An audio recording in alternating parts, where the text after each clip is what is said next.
नमस्कार, न्यूज 31 में आपका स्वागत है। शुरुआत करते हैं खास खबर के साथ। भोपाल क्राइम ब्रांच ने बुजुर्ग लोगों को इलाज के नाम पर ठगने वाले एग्रो को गिरफ्तार कर लिया है। आरोपियों को गिरफ्तार कर न्यायालय में पेश किया गया है, जिसके बाद उन्हें पुलिस रिमांड पर भेज दिया गया है।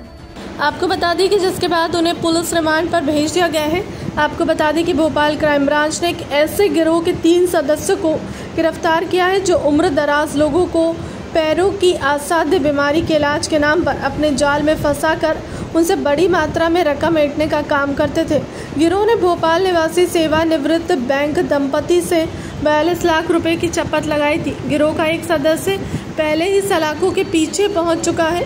आरोपियों ने बुजुर्ग दंपति को इलाज के नाम पर अपने झांसे में लेकर 354 बार पैर में चीरा लगाकर अपना शिकार बनाया था। डीसीपी क्राइम ब्रांच श्रुत कीर्ति सोमवंशी ने बताया कि भोपाल में रहने वाले रिटायर्ड बैंक अधिकारी राकेश मोहन विरमानी ने इलाज के नाम पर बड़ी धोखाधड़ी होने की शिकायत दर्ज करवाई थी। शिकायत में उन्होंने बताया कि आरोपियों ने उनकी पत्नी के इलाज के लिए मिलकर उनके साथ 42 लाख रुपए की धोखाधड़ी की है। इस पूरे मामले में क्राइम ब्रांच ने जब विस्तृत पड़ताल की तो पता चला कि यह लोग गैंग बनाकर काम करते हैं और राजस्थान के रहने वाला सांवर लाल जाट इन लोगों के लिए बैंक खातों की व्यवस्था करता है, जिसके पूर्व में गिरफ्तार किया जा चुका है। क्राइम ब्रांच ने बताया कि आरोपियों ने एक डेरे को अपना ठिकाना बनाया हुआ था। क्राइम ब्रांच की टीम ने 1 सप्ताह तक इनके ठिकानों के आसपास सतर्कता के साथ इनपुट जुटाकर इन्हें राजस्थान से गिरफ्तार किया है। साथ ही गिरफ्त में आए तीनों ही शातिर आरोपी 19 मई तक पुलिस रिमांड पर है। बता दें कि गैंग ज्यादातर बुजुर्ग लोगों को अपना निशाना बनाते थे और उन्हें पैरों के लाइलाज बीमारी के नाम पर अपने जाल में फंसाकर लाखों रुपए वसूल कर लेते थे। यह लोग मरीजों को एक थेरेपी के माध्यम से चिकित्सा देना बताते थे, जिसमें यह उनके पैरों से खून निकालते हैं, जिसमें एक बार की प्रक्रिया का 6,000 रुपए चार्ज करते थे। जी, वो इन्होंने जो इनका तरीका है वो जहाँ पर दर्द होता है घुटने में या पैरों में, वहाँ पर ये चीरा लगाते हैं, वहाँ से कुछ खून और मवाद निकालने की ये बात करते हैं और एक बार चीरा लगाने का 6,000 रुपये लेते हैं।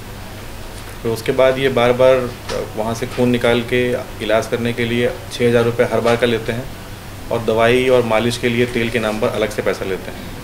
चूँकि ये जो बैंक कर्मचारी थे इनको शुरू में कुछ आराम भी हुआ था, तो इनको लगा कि ये जो विधि है काम कर रही है, तो इन्होंने पैसे देने में देरी नहीं की। इन्होंने अपनी एफडी तुड़वाई और उसके माध्यम से पैसे ट्रांसफ़र कर दिए थे। आप डॉक्टर हो, कितना पढ़ा लिखा है, फर्जी है? अभी तक जो जानकारी इनसे मिली है वो लगभग फर्जी ही है। उन्होंने यूनानी डॉक्टर होने का दावा किया था, उसकी मेडिकल क्वालिफिकेशन के बारे में कोई इन्फॉर्मेशन नहीं मिली है। चूँकि इस तरह की एक शिकायत पूर्व में भी प्राप्त हुई थी जिसमें सेम मॉडस ऑपरेंडी पर इन्होंने ठगाई की थी। मेरा मानना है कि ये अभी ठग ही हैं, इनके पीछे कोई मेडिकल रीज़न नहीं है। अभी तक तो नहीं है, बट सूचना जिस जगह पर हमारी टीम उपलब्ध थी वहाँ राजस्थान में, वहाँ की लोकल पुलिस ने भी बताया था कि ऐसे कई राज्यों की कई डिस्ट्रिक्ट्स की पुलिस जो है यहाँ पर पूछताछ करने और खोजने के लिए इनको आ चुकी है। तो ये एक संगठित इनका अपराध का गिरोह है जो इस प्रकार की घटना को अंजाम करता है। उनके पैर में थ्राम्बोसिस करके बीमारी होती है, जिसमें पैर में खून के थक्के जमते हैं और पैर में सूजन आती है और चलने में दिक्कत होती है। तो ये इसका इलाज ये कर रहे थे और इससे संबंधित जितने भी बैंक अकाउंट्स थे उनको तत्काल ही सूचना आते ही हम लोगों ने फ्रीज़ करवा दिया था और उनके जो खाता धारक हैं उनकी जानकारी भी बैंकों के माध्यम से मंगा ली गई है। लगभग सभी खाते ऐसे हैं जो इनके अपराधियों के नाम पर नहीं है, वो फर्जी अकाउंट खुलवाकर किसी और व्यक्ति के नाम पर अकाउंट बनवाकर उनको यूज़ किया गया। हाँ, खाते सीज किए गए हैं।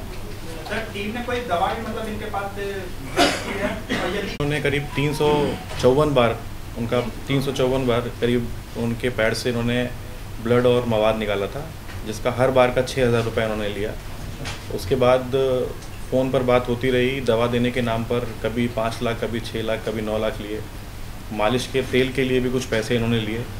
ये दरअसल बातों में फंसा लेते हैं और अगर ऐसे केसेस में अगर मरीज़ को थोड़ा आराम होता है तो इनके प्रति इंक्लाइंड भी हो जाता है। तो इस केस में यही हुआ था, उन्होंने 3 बार तो दवा देने के नाम पर और 2 बार मालिश के तेल के नाम पर पैसे लिए थे। दवाइयों के मतलब लाखों 6 लाख और 9 लाख के ये हाँ, अमाउंट लेते थे। कुरियर के माध्यम से ये दवाइयाँ भेजते हैं और अपने अकाउंट में पैसे ट्रांसफ़र करवा लेते हैं। तो लंबे समय तक इनमें खून निकाला तो जो महिला है उनको कोई साइड इफेक्ट भी हुआ है उससे या और कुछ दिक्कत भी हो नहीं है?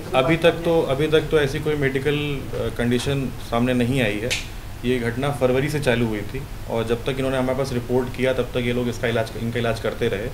उसके बीच में इन्होंने रिपोर्ट नहीं किया था, पर जब इनका करीब 35-40 लाख रुपए खर्च हो गया तब इनको ये महसूस हुआ कि इनको बातों में फंसा के बार बार पैसे मांग रहे हैं।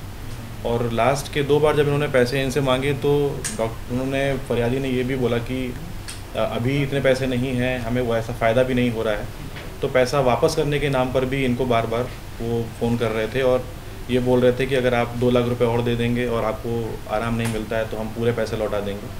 तो इस झांसे में भी ये फरियादी आ गए और उन्होंने पैसे ट्रांसफ़र कर दिया। सर ये मर्ज क्या था उनका? वॉच करते रहते हैं, ऑब्जर्व करते रहते हैं। जैसे वो उस महिला को उन्होंने देखा कि चलने में दिक्कत हो रही है तो जो आरोपी है उसने अप्रोच किया उनको, फिर उनको बातों में फंसाया कि मेरी मम्मी को भी ऐसी दिक्कत हुई थी। एक डॉक्टर पटेल हैं, वो इलाज करते हैं। तो जो इसमें आरोपी है उसका नाम डॉक्टर पटेल बता के इन्होंने ये पूरी घटना का अंजाम किया था। मालदार पार्टी पकड़ते रहे। हाँ, वो दरअसल ये अभी तक का सबसे बड़ा फ्रॉड का मामला आया है। इसके पहले जो इस टाइप के मामले आए हैं उसमें अमाउंट कम। ये जो दंपति है ये इनकी बातों में आ गए, उन्होंने लगातार पैसे ट्रांसफ़र करते रहे, वरना इतने लंबे अमाउंट तक कोई मूर्ख नहीं बनता। इन्होंने बहुत ज़्यादा अमाउंट ट्रांसफ़र कर दिया। पहले फ़ायदा हुआ वो बिजनेस। हाँ, बाद में दवा के नाम पर भी और तेल के नाम पर भी लिया और फिर वो इस झांसे में आ गए कि हम पैसा वापस कर देंगे अगर इलाज ठीक नहीं हुआ तो। फिर वो और पैसे देते चले गए। क्या था उस दवाई में? नहीं, अभी इनके पास से जो हमारी टीम थी उसने कोई दवा या इस तरह कोई संयंत्र या कोई भी इनका मेडिकल इक्विपमेंट जब्त नहीं किया है, क्योंकि ये वहाँ पर बहुत शातिर हैं और इनको पकड़ना मुश्किल था। तो इनको हम लोगों ने ओपन एरिया से पकड़ा है वहाँ की लोकेशन पे। तो अभी तो ऐसी कुछ बरामद नहीं हुई है। इनसे पूछताछ के बाद अगर कुछ इन्फॉर्मेशन मिलती है तो हम अपडेट करेंगे। 7 से 8 लोग का गैंग है इनका, जिसमें से अभी सिर्फ 4 ही लोग पकड़ा है, बाकी जो 3 है इनका क्या है? हाँ, वो सूचना जो है अभी इनसे हम लोग प्राप्त कर रहे हैं। इनसे हमने पुलिस रिमांड ली है, उसमें जो इन्फॉर्मेशन मिलती है उसके आधार पर हम लोग आगे कार्रवाई करेंगे।